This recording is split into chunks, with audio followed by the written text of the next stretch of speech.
Welcome to Three Devs and a Maybe, the podcast series for beginner web developers and general web enthusiasts. Now, introducing your show hosts, Michael Budd, Fraser Hart, Lewis Caines, and Ed Mann. Hi, welcome to another episode of Three Devs and a Maybe. I'm Michael Budd, and today I am joined by the ever-present Ed Mann. Hello, I'm always here. How are you doing? I'm very good, thank you, sir. How about yourself? I'm good. I'm not as good as you because you're about to go on holiday. I don't know what to say to that other than, I mean, you can rub it in. You can be like, yeah, I'm going on holiday, and you're not. I'll be like, I feel for you. I feel for you. I thought I'd just bring it up in case we have a big following in. Is it Cyprus you're going to? It's Cyprus, yes. Going with not Michael, you're Michael. I'm actually going with Lou. Yeah, I know. Lou's out there already, so it should be really good. Been really lucky. Well, I'm looking forward to hearing the swimming pool podcast. That'll be a treat. I heard that technology, electrical goods, and water work well together. I mean, obviously with the new iPhone, it's fine now being waterproof. So there we go. It's only water resistant, though, right? I love that, water resistant. So where does the limit from resistance to proof? I mean, the thing is, like, you imagine the amount of phone calls you take in the shower, right? I mean, it's going to be absolutely. And the amount of time you just throw it around, in puddles of water. It's absolutely. Yeah, I know I spoke to you about it before, but I guess I don't know, not disappointed, but there's not enough in it to make me want to run out and buy it. I think the trouble is that they changed the game in 2007, didn't they? And then ever since, other companies have been, and it's slowly iterating on what they've already got. So it's not a revolution; it's just an evolution. So you're evolving over a product that, there's only so much you can do with it. Things such as adding the fingerprint stuff was good. Small little tweaks. It is an interesting one with them removing the aux cable, the aux input. That does change quite a lot. I don't know whether it's a good thing or a bad thing. I think obviously they put in with the actual. With each purchase of the iPhone now, you get in the box a lightning cable to audio jack. So that's going to help mitigate it a bit. But I don't know. Again, speak to me in a year when I probably have the phone and I think it's awesome that, everything's now wireless. But I don't really know. It's just annoying that the fact that, you've bought headphones and you've bought expensive pieces of gear. And then it's just like, by the way, they're not going to work. Or they will work, but you'll have to have these adapters that aren't going to look. Essentially trying to push you towards buying new products. That's really what it is about. It's like, you need to upgrade your whole life. So, your whole, all the accessories along with your, the actual product you've got. It happened when they switched from the old cable, the old iPod cable, iPhone cable to the new one, and the benefits there were the fact that it was smaller and the fact that you could plug it in both ways, but they didn't go with the standard of the USB, the micro USB, which I didn't mind.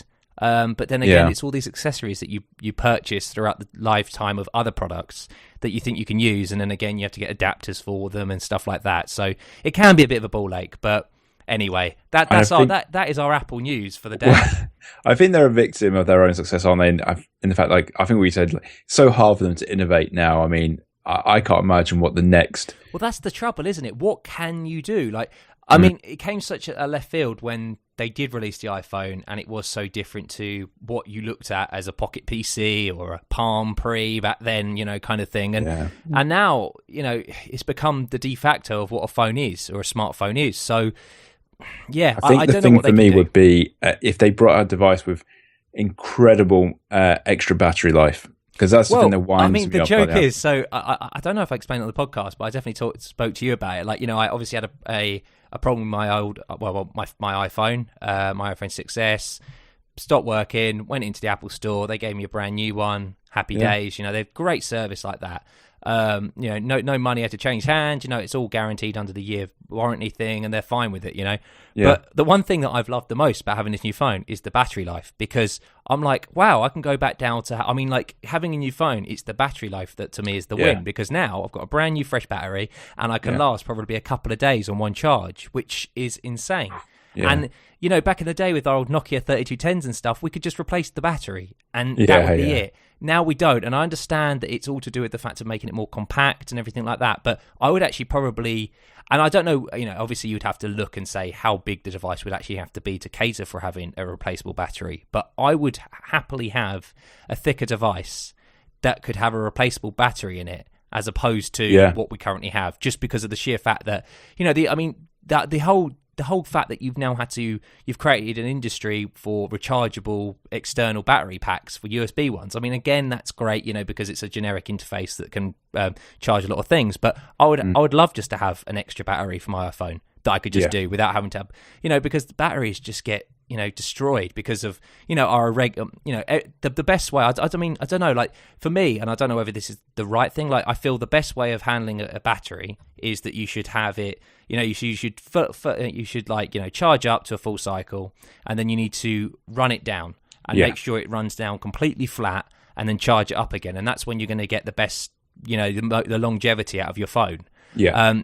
But life doesn't work like that, because the trouble is you only have, like, say, during the night to charge it. So you charge it during the night, and then you have to use it all day to charge it again. So you couldn't say, oh well, I still have about 25% battery life left. Oh, I can leave it for the rest of today. It will die on me, at like 3:00 in the afternoon. So it doesn't work for your day-to-day lives to like treat a battery how it would be most optimally treated. And that's why batteries just become so, they essentially die so quick. Solar powered phones. That's there you go. You see it on houses and everything. Yeah, just have a bunch of solar panels on the. Well, I don't know where you'd put them though. What? You'd have like a cap or something where you'd special have a hat that you wear. I love that plugs it. into it. You know what? You joke, but that could be Mr. Ives' next invention. We've brought out. We've just the announced Apple on the podcast. hat. We could have made millions out of this. We could have. The Apple. The last hat. thing I would say about the Apple thing. Did you hear that? Was it like Tim Cook? He did that. A massive thing like James Corden's, is it Carpool Karaoke or something? Oh, did he do that? Oh, that was. So I watched a couple of the other ones. They look really funny. I think it was Tim Cook and was it Pharrell? And I think it was like a special thing for like their arrival to the, like the keynote talk type thing, at the unveiling of the iPhone and stuff. I think I just heard it on the news, but yeah. But other than that, how's life treating you? Life's treating me good, man. Yeah, this project is coming and going. Like it's doing really well with almost. I want to say, look, we've got the main bits done now. This pre-pay project that I discussed a little bit last episode to do with like the event stuff. And it's always nice when you can kind of see the finishing line somewhat with a project, which I'm sure you obviously know with this massive project that you've been doing. And then and outside of that, outside of work scenario, I've been doing a couple of little bits. There's actually one thing that is probably a little late, but I hope people picked up on it, was the fact that there was a Humble Bundle of loads of programming books. So a Humble Bundle is one of these things that like they do a lot for games and stuff, where they essentially, the game maker for charity, say, okay, you can buy all these games for $15 minimum or something, and you can pay as much as you want for these games.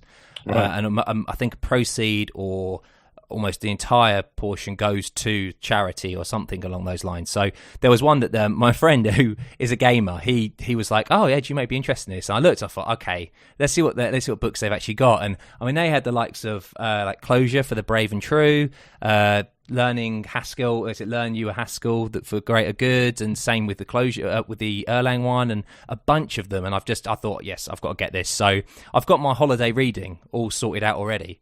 Yeah, true, yeah. Oh, that's really cool. And actually, an interesting thing, like actually to do with the project, a lot of the things we do, a lot of the design choices that we make now are around immutability. Things such as React, immutable JS, the beauty of being able to have a data structure that, it just creates essentially a new copy of it, but, underneath it's doing data sharing, but it's, it's creating a different instance so it's never mutating a reference that someone else already has. Yeah. And you get these benefits, and you're able to do the things such as when you were doing things like checking equality and stuff, because you can essentially say, is it the same data structure? Is it the same tree? I don't have to go recurse through the whole thing to check if it's the same exact values, because I can just check by reference. Yeah. And immutability is great, but the trouble is, and especially in languages such as PHP, where immutability isn't its primary concern. Like with things like Clojure's data structures are immutable implementations by default, and everything's shared, and it's great. Like there's very little performance degradation that you get from using these immutable things, or you don't really see them. It's negligible. Obviously, if you were to use the immutable counterparts, I'm sure they would be better. They would be more performant, but you don't get the same drop-off that I've found when using things such as PHP, which, to its credit, it isn't around to be immutable stuff. It isn't around to deal with that. And, we've been dealing with these things such as value objects and these kind of type classes, and, dealing with the fact that, you want new references to things. So you're not going to be returning a mutated version of something. You're not going to, mutate something to a reference to something. So stuff such as a money object. So, one of the things actually we've been working on, we have a money pattern object in our source code and our code base, and it is immutable by default. So what happens is you're going to do something with money. You then add another bit of money to it. It creates you a new reference, a new instance of money with that total in. And that makes sense because, with integers, you're not mutating the value 1, are you, when you add 1 to it? You're essentially getting 2 back, which is a brand new you can kind of think of it in that way. You're treating them as values. But the performance characteristics of that can be very, very noticeable, especially when you're doing things such as, one of the typical things, say that you've got these, you're newing up all these instances of money, and you're then doing a reduce on them, or you're summing them all up and everything like that. So when you sum them up, every time you do an add, you're creating a new instance, a new record, a new money object that is only being used for the next iteration. So say if you had like 1 million of these things to sum, you're creating 1 million minus 1, instances of an object that needs to be garbage collected and is redundant, isn't needed because it's just been newed up for the fact that you want to do something, with it. So what actually happened, and this is kind of leaning onto some of the stuff I've been working on this week, was that a lot to do with performance around the product, the actual project that we've been working on.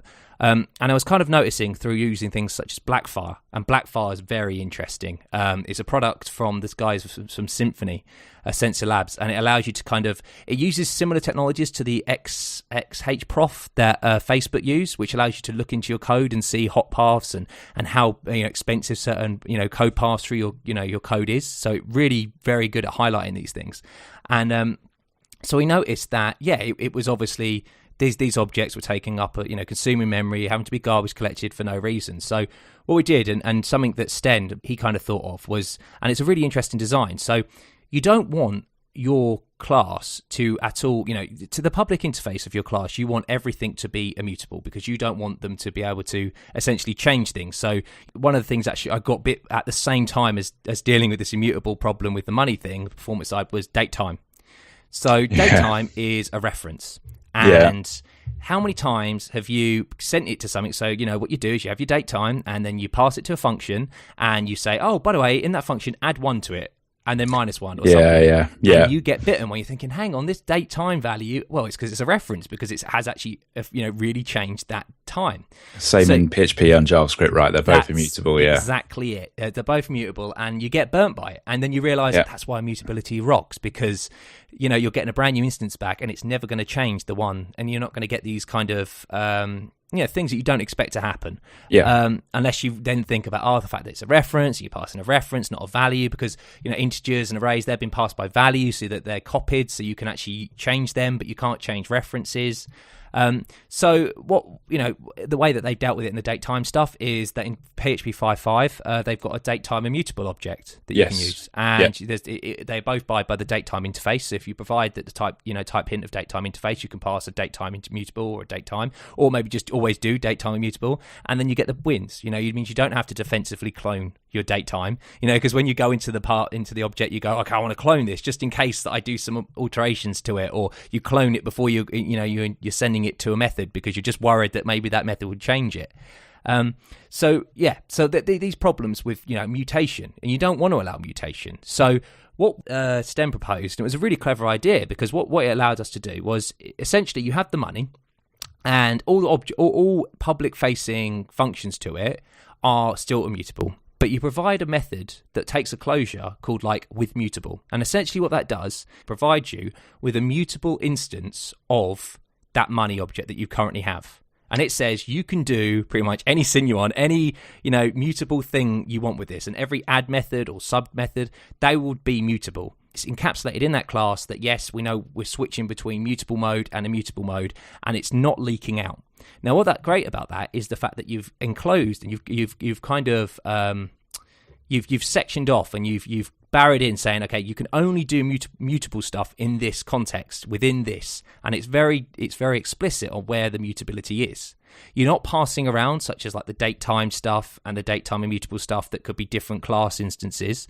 You're just saying, okay, with this, here it is, do some stuff. So that's what we did. So, you say, here's money, start with 0, with a mutable one, pass a closure that does a reduce inside of it, and you'll find that you now just mutate the same exact instance. And then when you return it, it turns it back on to being immutable again, and you're fine, and you're happy days. It returns a immutable version of it, and you're happy. And that gives you the benefit, because it means that you can both use mutable stuff and immutable, use mutable stuff when you need to, and immutable stuff for the public interface, so you don't get burnt. And it's not the fact of like a trick. It's not, essentially, it's guiding when you can use immutability, and it's not allowing you to set yes or no, because obviously another way of doing it is like having the promotional, kind of the conversion between the two, because you'd say, give me a date or give me a mutable money. Okay, now give me an immutable money. And having that gets messy, because you're like, well, what do I have? And you can't trust it. They both maybe use the same money interface. Well, you're still like, now I have to be defensive, because I can't trust that if I did add to it, would it actually alter it? At least this way, it's enclosing that and it's encapsulating it within the class to say, you tell me when I could be mutable. It's essentially flagging, yeah, it's mutable at the moment, just return an instance of itself, the same thing, mutating it, or create a new instance if it's immutable. And I just thought it was a really interesting way of doing it.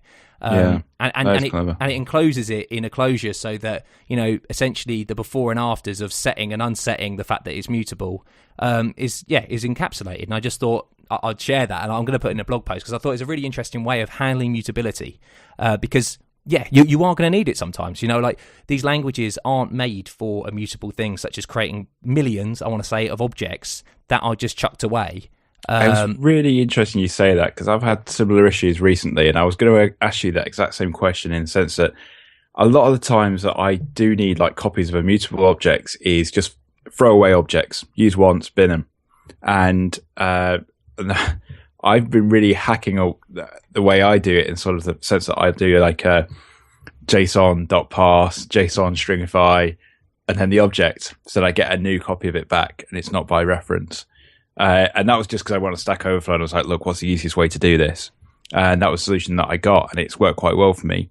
But obviously, it doesn't look too nice. It's not very readable, and so forth. But I was thinking, like, I think I've got instances where I've got maybe like 10 JavaScript date time objects. I mean, how expensive are they? And the thing is, as well, one thing I noticed was my application was running quite smooth on my computer, and then I tried it on my mobile, and my mobile was really slow. And that's the thing you have to be much more aware of if you're building JavaScript applications. Like, how's it going to perform on your, on mobile devices, that kind of thing. Absolutely. The nice thing, obviously, with servercode is that you have the choice of where you know where and you can test it against the exact same hardware and the exact same setup, and you can then benchmark it, get these XProfs and get these Blackfire profiles, and you can know exactly what's going on. But when you're testing things for JavaScript, you're susceptible to whatever the client has. Yeah, that is one thing I don't like. It's a bit frustrating, really, but that's progression, isn't it? I mean, but it's interesting you say, because this is the thing, like, the problem people get, and I've, you have in the past, is to design, you design with optimizations in mind at the start. And the problem with doing that is obviously then you're hindering on your design for performance gains that may be micro optimizations that you don't really care about. And it's that whole readability and design versus optimization stuff.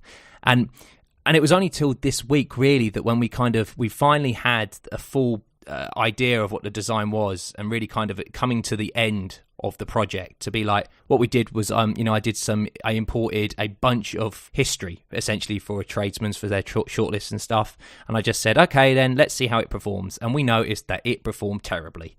And we're like, okay, well, where is it going wrong? Which are the real bottlenecks, and what times do we want? What benchmarks do we want? How long would we want this to take ideally, and how can we get those wins? And it was bits such as the fact that, like in PHP, so yeah, the immutability stuff, newing up things. We had issues with, and this is an interesting one that, again, Blackfire pointed out, toString. So, again, treating classes as values and being like, so we had a user ID value, and we're saying, okay, well, to a toString on that, if you ever want to do a toString on that, it's going to be the ID within it, encapsulating that logic of what a user ID is and, the main concept of what makes a valid user ID. And if you toString it, it will give you, a string representation of that user ID. Great. And you can use that for things such as array unique and things like that. So you can say, give me all the, unique array, essentially array uniques of all these user IDs, and it's going to treat them as if they were like values. Yeah. Well, it turned out that doing a toString was so expensive with this, and it was insane. And I was like, this is absolutely bonkers. You were actually better to array map over all these user IDs, go and pluck out the ID itself, yourself, and then do a unique on that.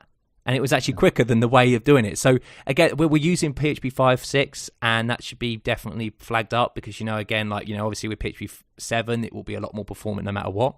But these were these things where you're like, okay, well, this was, and again, this is what's beautiful with Blackfire was you're able to compare. So you run with a change, run without a change. You can see where you're getting the performance boosts and stuff. But it also allowed you to, us to see, okay, this was the path that this was taking a lot, and it was warning us saying, by the way, you're doing like crazy amounts of work in this bit.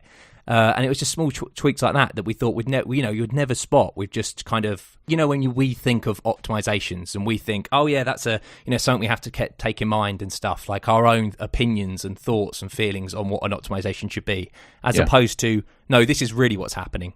And that's where I found out, like, actually, you want to know what's really happening. So again, us kind of hypothesizing, yeah, actually, maybe it's too, maybe it is too much new, like having these, date times that you're having problems with.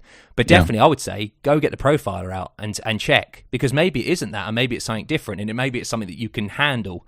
So I'm just looking at this Blackfire now online. It looks pretty good, actually. But it's only for PHP. So obviously with JavaScript stuff, you're going to have to, I think you can get like the Chrome profiler out and see what's going on there. And it can do some more interesting things. I mean, I definitely recommend something like this, an XProf and things, because it does highlight things that I never would have thought of. I mean, at the moment in PHP 5.6, I think takes longer than PHP 7, sorry. So things such as like array reduces, and we're reducing over a value, and because it's copying it again, like the array and things like that, and it's doing it, you're better off using a for each loop and stuff. And what we did was we took a conservative effort to be like, well, we want readability. Readability is obviously a massive part of it, but obviously getting the product to be fast enough is on weight with that, if not more in some, in areas where it's like, okay, can we have the trade-off from readability to use, say, like a for each loop? I mean, stuff that I did was, and this was something that was conservative, thinking, well, this is going to make this harder to read, so we better put a lot of commenting around it and stuff. We have a very tight loop that was calling a couple of methods.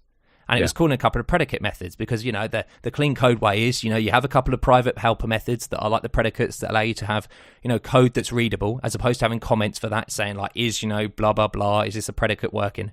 Turned out that doing this, it wasn't inline in that function, and it was invoking that function every time, and it was incurring function call costs every iteration. So what we did was we inlined those predicates, and we were getting a speed boost that way. Another one is actually, again, like what I did was I had a massive, again, I think the design could have been changed in some of these cases, and it was maybe me just aiding it with this. Like this one was that we had a massive list, and I did do some referencing stuff on it. So I said, okay, well, we need to use a reference of this in this for each loop, use a reference of each one of these debits, say, and actually if it meets this criteria, null it, because we know we're never going to use it again. So nulling it was a quicker check for me than doing all these other predicates and stuff. So again, you have to heavily comment these things, these optimizations you do, but in some cases, they give you crazy gains. And it turned out from being like the page would not load to, okay, now we're down to about 2 seconds on our worst cases, which we were happy with. And it just shows you that, using these tools, and your intuition is great. And I feel, like some of the intuition stuff I did was like, no, that's going to be a problem and stuff. But really, it was getting the profiler out and saying, you tell me what the problems really are. And it highlighted these, and then it was, major quick. Yeah. I mean, to be honest, I feel like there's something I definitely need to improve on. Like for me, in terms of my optimizations are, check how long my queries are taking, all that kind of stuff. But certainly JavaScript debugging and stuff, profiling, that kind of thing, I am terrible at. And I've just taken it for granted so much. But now I'm making a big JavaScript application. I need to really improve on that side of things, because I tried using the React debugging tool as well, and I didn't find that overly helpful. A really annoying catch-22, because you're obviously you're profiling your application for, say, like a new thing, so something that's new. You're profiling it in a dev environment somewhat. Yeah. And dev environments aren't the real thing, because obviously they have dev debugging tools in, so you have to kind of simulate as much of the real world production world as possible. You're not going to be having all these logs and all these debug, traces through it all and everything. So, when you're testing it, you have to test it in a performant way. That is it the fact that you have to weigh up, that is it the debug stuff that's causing me to have these performance decreases? The fact that it's in dev and it will be quick in production, or is it the fact that, it's a real problem? This is when it goes into, you have to think about these things, especially when having like a React debugger. Like, for things like that, you are better off just using things like Google Chrome's debugging and things like that, and really going to the V8 engine and seeing what's happening.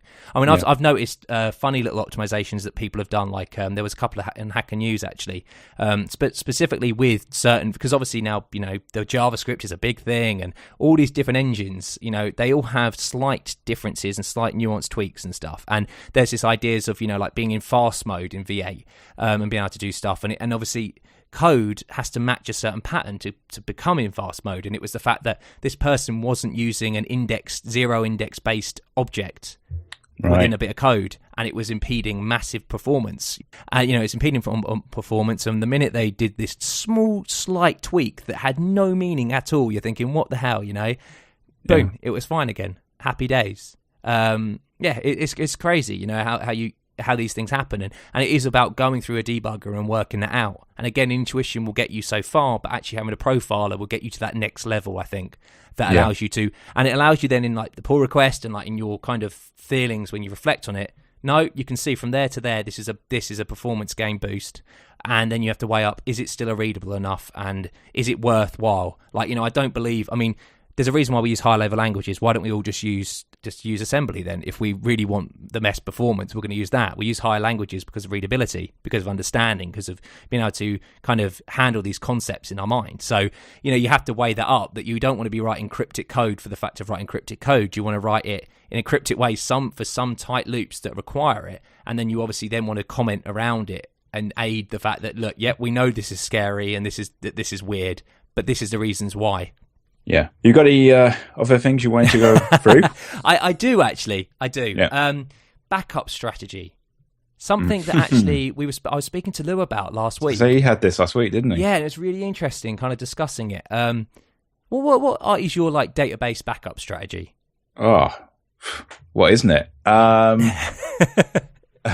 the minute, personally, obviously this project I'm working on is like the first sort of big freelance project I've done. So so I suppose you'll be thinking about this now then, kind of, it's nearing kind of MVP, how you're going to get, when you've got to start getting real data in, kind of how you want to deal with the backups and stuff. Yeah, I'm hoping Amazon will do it all for me. So that will be my solution, to be honest with you. Well, I think that's a great solution, personally. I think, having snapshots and stuff, I'm sure like the products like the... I think snapshots are free as well, aren't they? One of the cool features of RDS, because I was looking the other day, I was saying that snapshots are free. But if you want like automated like backups, like set periods and stuff, they have to pay for them. But if you would like take a snapshot every now and again yourself, there's a certain amount you can do for free, I think. Well, that's perfect. This is always the problem. Like, you only ever need a backup when you have buggered up. When a problem has happened and you need to retrieve some data, or your client needs to retrieve some data. And I remember when I did some freelance stuff, that my backup strategy was quite cautious and very kind of pessimistic, they're going to bugger up. So what I would do is I had a backup pretty much twice a day, one at noon, one at 6 one at noon, and then one at midnight. Yeah. And so that, catered for pretty much, the whole, every 12 hours I would do a backup. And what that allowed me to, and what I did was obviously that was automated. At that current stage, it was, these were my SQL databases. So you'd run them, you'd have a I mean, they don't have to be technical, and typically, the most simple backup solutions are probably the best because they're the least likely to break. So it was a cron job. So what it would be is you have a cron job that runs the MySQL database backup stuff. It would strip out, it doesn't need the fact of dropping tables and stuff. So you'd clean up as much SQL as possible. You gzip it because there's a lot of redundant data in SQL, and it would put it into a folder. And then what would happen after that is the folder, obviously, it would all be on the system still. And I mean, I should say also that these systems that I built, they weren't having a massive load on them. So, me backing up, say, midday wasn't a problem because it only took a matter of 30 seconds or so to back up the system, and doing it in a non-locking way. So I then had those backups gzipped, and then the thing comes to that it's great having a backup in one place, but what happens if that place goes down? Specifically, you normally back it up to the server that it's on, because it's it's the place that that it's closest to.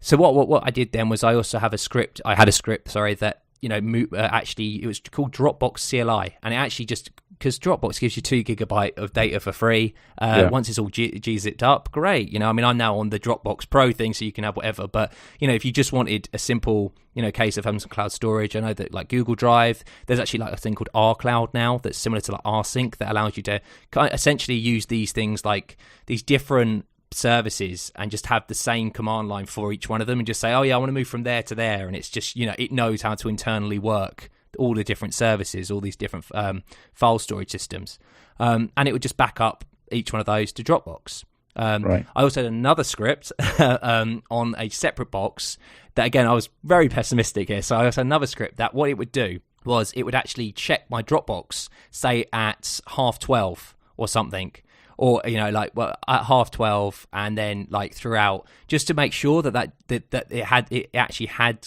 successfully got a backup from the other place, to make sure that they successfully backed up and uploaded it, because it's all fair and well it's been backed up, but then it's like, well, did it ever get uploaded? And you can check, and you will check the first couple of times you're running these scripts. You'll be like, yeah, I'm checking every day, I'm making sure that they're backed up, but you will forget. So it's better off having these things where you have such as these essentially triggers of like, okay, and it couldn't find it, it doesn't find it at 12:30, okay, email me or send me a push notification saying this backup wasn't here, and it at least allows me something to that I'm going to check on, because I'll be like, oh, that's pretty serious. Because I noticed also another thing that I used to do as well was in backups, I would send an email off and I'd say, yeah, we successfully did this backup. Yeah, that's great, but those backup, they just become spam in your email box because you see them every day. So I see 2 every day, and I just forget about them because they become it just becomes just noise to me. It's the whole idea of having a failing test, isn't it? Where you have a failing test and you just ignore it, and then it just gets more and more failing tests because you start allowing red code. You allow broken code in. You're allowing these tests to fail. One test is as many as 100 tests, 1,000 tests. It doesn't matter how many tests, because you're allowing that one to fail. Essentially, it's the similar kind of mentality. So what I did was, instead, you just have it that it checks on error. So if it couldn't find it, you would then send me an email, and then obviously if I did actually really get an email, I knew, oh crap, this is serious. Yeah. And I mean, to be honest with you, that this is dealing with it yourself, and it goes into, I mean, we've had this chat already, many times before, that you start having a PaaS or a SaaS, and you have like the RDSs of the world and stuff, and they will deal with this stuff for you. There'll be a cost to it maybe in some cases, but sometimes it's just better to let them deal with it. Having like your own Postgres instance or MySQL instance, you then have to deal with the fact of backups. You have to deal with the fact of actually being able to get those backups online, because it's fine having a backup, but how do you actually get and rotate and be able to get them in place to actually go back online? One of the things is like, how do you get people's data back? Because maybe sometimes what you'd have to do is be able to pull that down to a local box, be able to find the stuff that you want, and then be able to replace it in the live database maybe. Or do you want an automated solution for that, or do you need a full replacement? And it's things like that with backup strategy, and it also comes in with code. I mean, code we're a lot better with, I think, because of the fact of things like Git and things that version control. But having like storage, and specifically database storage, and also uploads should be said. Things like S3 is great for that, because allowing them to handle it. But if you're handling all these things, you need to back them up, and it's making sure you back them up the right way and how you get them back. Yeah, I think that's true actually. And I think as well, it's knowing your limits, because like certainly for me, like I'm just one developer working on this project, and there's a lot of responsibility when you think about all the maintenance and all that kind of stuff. So, like you say, I mean, you probably do pay a bit for like, RDS to do your backups and stuff, but that's invaluable, if it's giving you a bit of peace of mind and it's taking a load of work off your plate.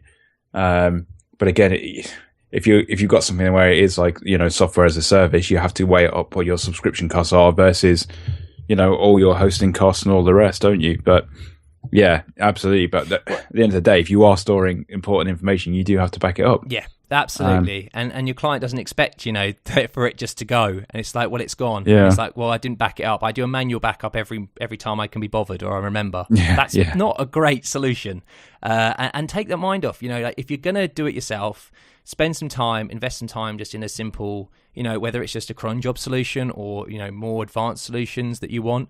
But, invest some time in it. Or, as you say, like I always think like, these SaaSes and PaaSes are great because like, your product, like what is it trying to do? Is it reinventing the wheel of how it uses systems? Like, does it use a specific database that's, like highly configured to a certain spec or brand new software that only you have access to that you have to manually configure? Like, if it doesn't, and it just needs generic systems such as I need a relational database with good enough performance gains, and I need a system like that. These SaaSes and PaaSes are great because your value in your product then is the code that you're writing, not the actual infrastructure it's on. And that's why these SaaSes and PaaSes become so important, because they're saying, well, the common denominator is everyone's infrastructure is very similar, or, there's not really wins and gains in that. So, I mean, that's why, the only people, things like Amazon, obviously Amazon's, like this performance and stuff they've got is by having better infrastructure, but they've reached a level that it was required to do that. And in fact, that's why they built AWS. For us, they're saying, well, obviously our infrastructure is very similar. It's just the fact that actually the code's different. And, backing up things and stuff, again, like you don't need crazy backup strategies. You can just use a SaaS or a PaaS that does it for you. But it is weighing up, where you want to be. Like, whether you want to know everything about your system or you want to allow other people to handle stuff. Like, okay, I can set this, this RDS up now to do a snapshot every day. Or I can make it so it has a rolling slave database. Great, awesome, let it do it. What's the value in you setting it up other than maybe, then it's weighing up, okay, well, the cost's too much. Okay, then when they're now, obviously, cost has become into it, then yes, you may need to do it yourself. But if you've got the money and it's a relatively good price for what you have, weighing up again about the value of your product compared to it, you can work it out. So, yeah, tangent over. No, it's a really good, important topic, actually. One thing I was going to talk about was, and I spoke to you about it the other day, about the importance of flat tables in your database. And I've made a lot of changes to my, a few changes to my schema, just because I really needed something where I could do a query on one table and get information back very quickly. It's like denormalizing it, essentially, like kind of trying to just, Exactly, because actually I looked at my database design and I was thinking from a relational database, with my relational database hat on, I was thinking, yeah, this is good. I've got this one item that then has many of these, and then many of these have many of those. And it was right. But from a top level, from like my first query, I was looking to then get things that were nested down. That was a bit of a pain. I just wanted to get that top table. But because I've got data coming in continuously, it wasn't like I could just run a cron job and create a flat table at midnight every night. And so I did make some changes so I could sort of like just get because I just wanted like the first item in some of those nests, from the top. So I'm not describing this very well, but so I worked a way around it to do that, but it didn't seem sort of like intuitively natural for a relational database. But that what's funny though, that's the exact same thing about any optimization, isn't it? Because what I was explaining with the code was like you're writing code now that doesn't feel right, and I think that's the problem with optimizations is they aren't what you wanted to do in the first place. The micro optimizations are a detriment, like make you design a product that isn't readable, isn't the right way you want to go down. And similar with this, like having a flat table like this doesn't feel right because it's not normalized, and it's like this duplicate data somewhere. And the trouble is though, is you have to then weigh up with your code and you're realizing, okay, well, you've come to a point in the code base where, or in the SQL query and the design of your database itself, you're like, okay, well, we've got this. Now I need to make these bits. These are pain points now. and you found the real pain points. You haven't thought about them when they weren't pain points, when they were kind of like a thought in your mind where, you've actually come to the solution now that this is where I'm going and this is what I need to actually have queries that are performant on.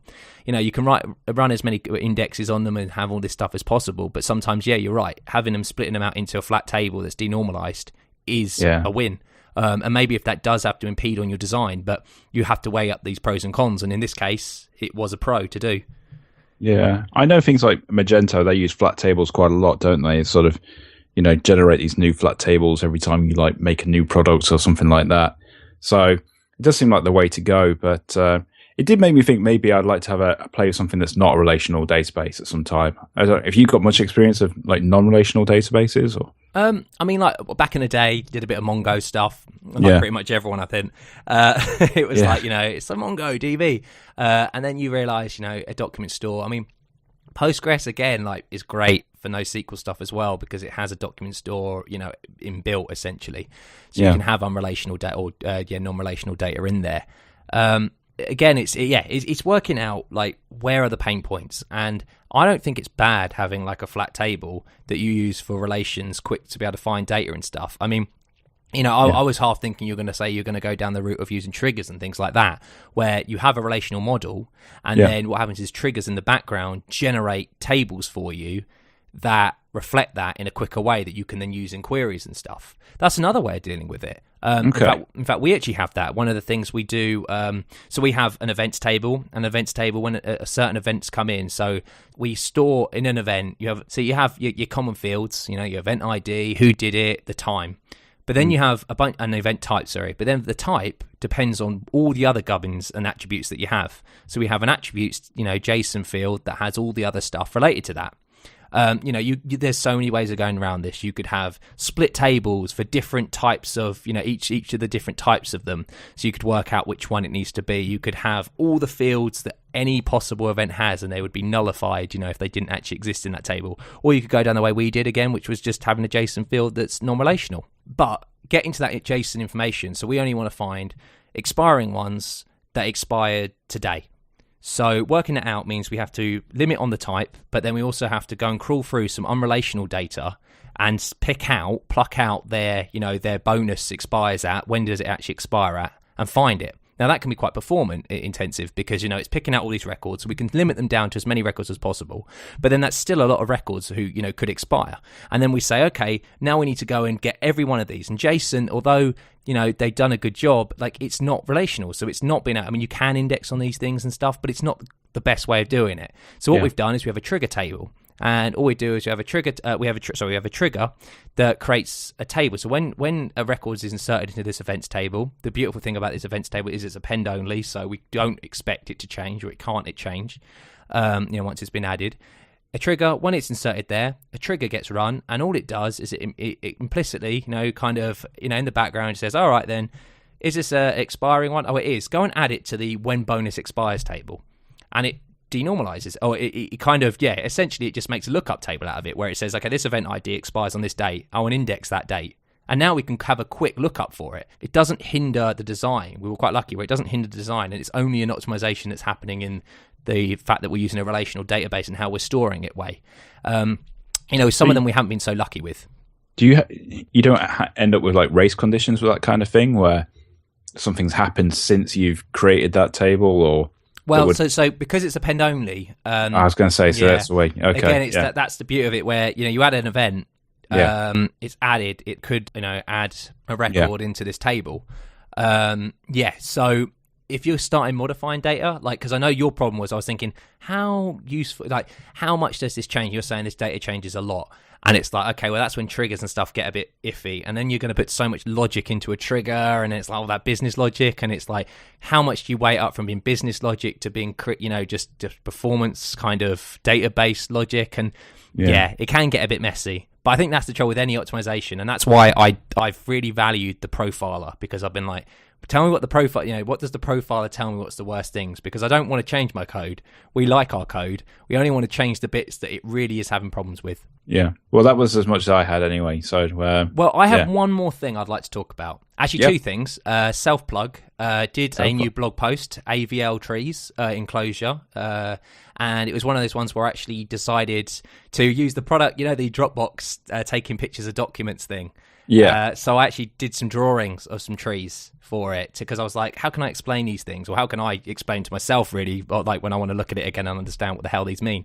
Like, how do all these rotations work? So I was like, oh, that's great. Actually, I draw them, and I just took a picture of them, and it came out looking quite spiffy, and it actually works really well, like being able to use that product. Like, you're taking a picture of it, it's able to look like a scan. And now I'm looking at 2-3 trees and some B trees. So next podcast, hopefully I'll have a blog post on one of those. And another thing, this is kind of related to house stuff. So for my birthday, I was really lucky to get a vinyl player. I'm into my vinyl a little bit, quite a bit now, actually. For the part, it's one of those things where I thought, is this going to be a fad? And now it's kind of like, a year. Well, it's not a year, actually, no, more like 9 months or so. And I've been like, yeah, no, I really do like vinyl. Haven't opened it yet because I'm still waiting. I'm going to open it when I get into the house. I'm using my dad's one at the moment. But I've been thinking to myself, how can I kind of... I want to have the vinyl player, say, in a room. And I want to I was thinking, well, I want wireless speakers or something, and you can get Bluetooth stuff and everything. And I was like, well, that's great, but Bluetooth only has a certain place that distance you can get and stuff. And maybe I want, it'd be in the study, but I want it to be able to be playing in the living room or something. So I'm looking at kind of an AirPlay solution. So the idea would be, this is just me kind of thinking like out loud now, is that what you do is you have your vinyl player. Obviously, you inline it into I've got like a little small desktop computer server that I have, and then what it does is it's able then to, that input feed then goes into AirPlay, and then AirPlay you can then pick it up in other rooms using, say, like a Raspberry Pi or something, or just using like your phone and stuff, and essentially then you've got streaming around the whole house beautiful vinyl goodness. So there you go. Hopefully that's what I'll be able to do. But I've just been kind of thinking of it. And I don't know why I'm explaining it on here, but I'm sure someone's thinking, that's exactly what I want to do. That does sound very cool, actually. Yeah. It sounds like a waste of time, I think. But I really want to play around with the AirPlay protocol and stuff and see what's going on there, because there's been a lot of interesting things people have done with it. And the more I read up on it, I'm like, this would be quite a cool idea. So we'll see. We'll see what happens.